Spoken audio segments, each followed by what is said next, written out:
अॼु असीं अलजबरा जूं बुनियादी मसावातूं बेसिक अलजब्रिक इक्वेशन जेको आहे सो उन्हनि बाबति मालूमात हासिलु कंदासीं, सिखंदासीं।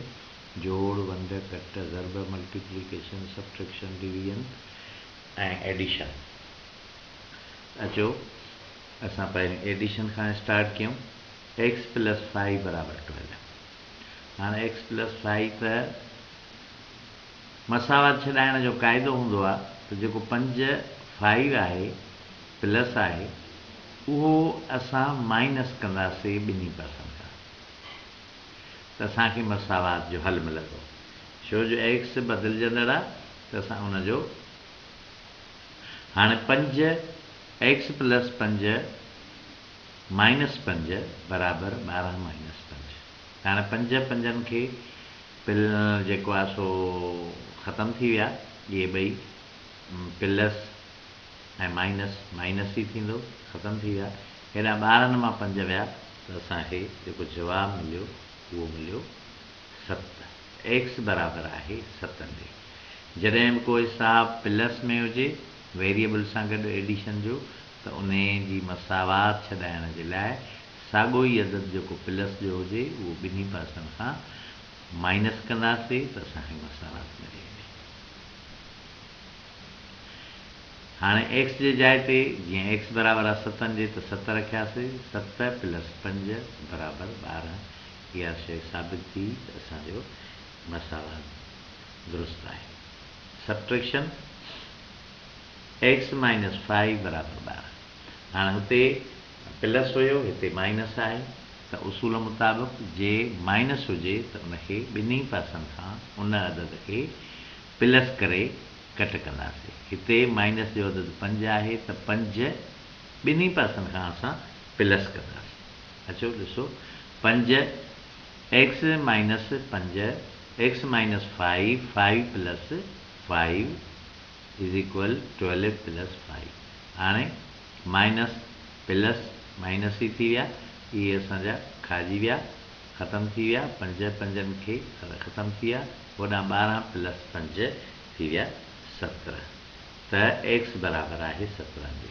हिनखे चेक एंड मैच कयूं। 17 जे एक्स जे जाइ ते 17 रखियासीं, -5 कयासीं त बराबरि असांखे 12 जवाबु मिलियो। मथे जीअं आहे x - 5 बराबरि 12, तीअं असांखे हेठि जवाबु मिलियो। मल्टीप्लिकेशन हीअ असांजो 3x बराबरि 24।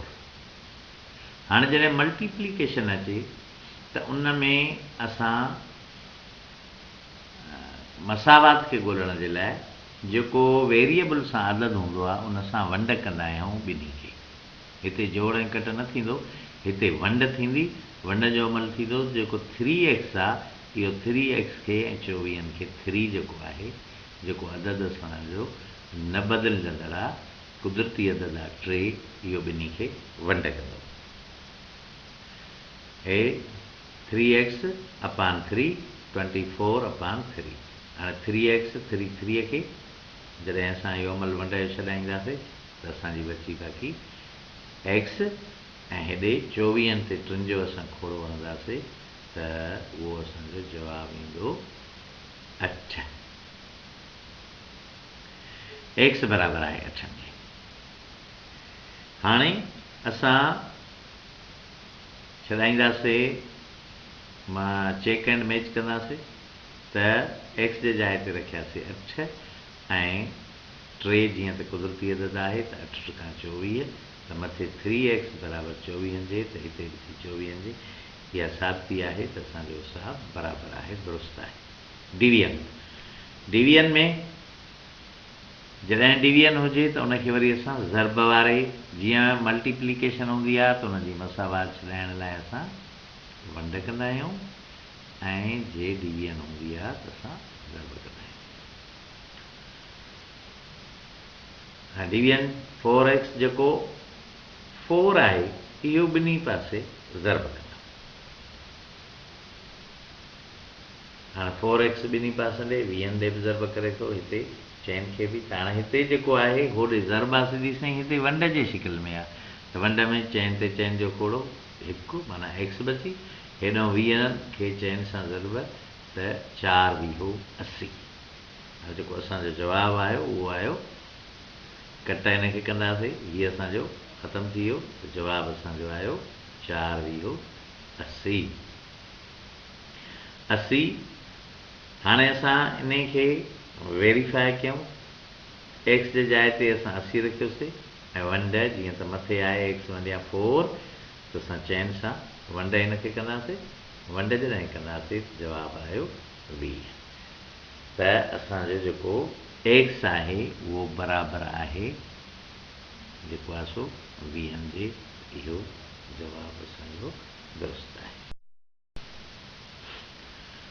हाणे ही एडिशन एंड डिवीजन कठे जेको आहे सो ॿई प्रॉब्लम आहिनि जिन खे असांखे हल करिणो आहे। एडिशन बि आहे हुन में, डिवीजन बि आहे हुनखे। ॾिसो असां सिखी आया आहियूं 2x + 5। हाणे 2x इहो जेको आहे सो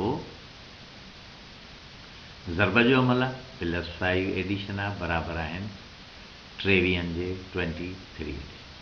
हाणे सभ खां पहिरियों असां जीअं त एडिशन छॾाई, एडिशन जो जेको उसूल हूंदो आहे उहो इहो हूंदो आहे त ॿिन्ही पासे साॻियो अदद कट कंदासीं। त 5 असां ॿिन्ही पासनि खां कट कंदासीं। हाणे हिते 2x + 5 - 5 त इहे कटिजी विया ऐं 23 - 5 त इहे असांजा थिया 18। 2x बराबरि आहे 18 जे। हाणे अञा असांखे हिन हिसाब खे त हाणे जेको 2x जो अदद आहे इहो ॿिन्ही पासे 18 खे ऐं x खे वंड कंदो। हीउ ॿिन्ही खे वंड कंदो, छॾाईंदासीं। जॾहिं वंड जो अमल थींदो त 2 ॿिनि खे जवाबु x बचियो। हिते जेको आहे सो 18 ते 2 जो खोड़ो, जवाबु असांजो 9 आयो। असांजी x बराबरि आहे 9 जे।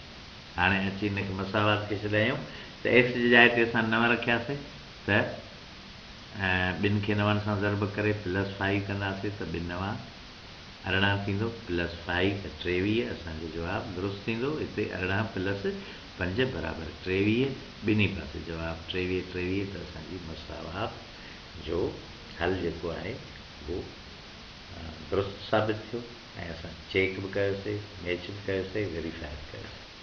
हाणे subtract and multiplication.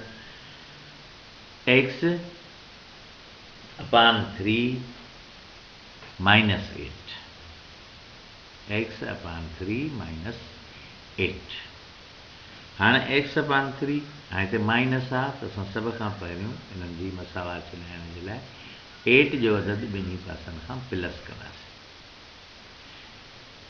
x upon 3 - 8 + 8 4 + 8।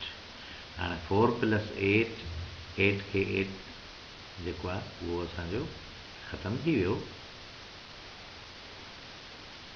ऐं 4 ऐं 8 12 थी विया। त हाणे असां ॿियो अमल कंदासीं जेको असांजो वेरिएबल आहे 3, ऐं 3 जेको कुदरती अदद आहे उहो ॿिन्ही पासे ज़रब कंदो। त हेॾे 3/3 जेको आहे वंड जी शिकिल में आहे असां वटि, भाङे वारी शिकिल में आहे, त 3 ते 3 जो खोड़ो बची x बराबरि 3 × 36, x बराबरि आहे 36 ते। वेरीफाए कंदासीं। हाणे x जे जाइ ते 36 रखियासीं, वंडिया 3 - 8 बराबरि 4। हाणे असां 3 जो खोड़ो हयोसीं 36 ते, त असांजो जवाबु आयो हिते 4 न ईंदो, हिते जवाबु ईंदो असांजो 12। 4 न ईंदो, 12 ईंदो। हाणे 12 - 8 असां कंदासीं त असांजो बराबरि थी वियो 4। जवाबु असांजो 36 ते खोड़ो हयोसीं 3 जो, त जवाबु आयो 12।